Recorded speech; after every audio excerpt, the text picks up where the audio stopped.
দীঘায় রথের চাকা খুলে যাওয়াকে কটাক্ষ শুভেন্দুর, পাশাপাশি ফের জগন্নাথের প্রসাদকেও করলেন কটাক্ষ। দীঘায় রথযাত্রা চলাকালীন নাটকীয়ভাবে খুলে গিয়েছিল রথের চাকা। বেশ কিছু সময়ের জন্য আটকে যায় রথ, সাথে সাথেই সারিয়ে ফেলা হয় রথের চাকা। কিন্তু জগন্নাথের মাসির বাড়ি পৌঁছয় রথ, জানিয়ে কটাক্ষ করেন শুভেন্দু। নিজের ফেসবুক ওয়ালে ভিডিও পোস্ট করার পাশাপাশি শুভেন্দু বলেন, দীঘায় ভণ্ডরা যারা গিয়েছিল তাদের জন্য খুলে গিয়েছিল রথের চাকা, ভগবানের মার।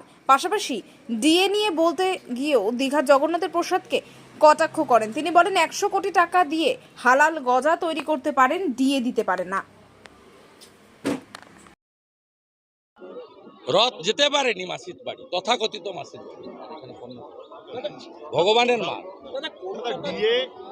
ডিএ নিয়ে রাজ্য সরকার সময় চেয়েছে আরো 6 মাস, সময় দিতে পারলাম।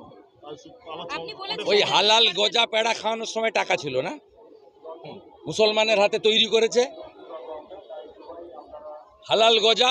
আমরা কি হিন্দুরা কি এত, সরকার মিষ্টি খাওয়াতে চাইলে মিষ্টি খাওয়াতো, প্রসাদ বলবেন কেন? 100 কোটি টাকা দিয়ে হালাল গজা তৈরি করতে পারেন আর কর্মচারীদের ডিএ দিতে পারেন না।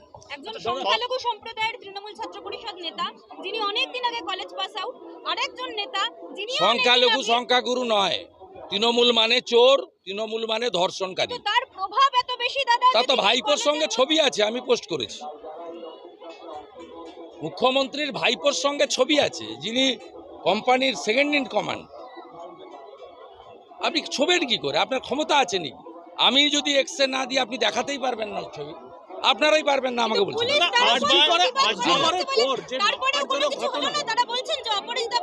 ধ্বংস হয়ে যাবে, মাতা সুভদ্রা দেখছে।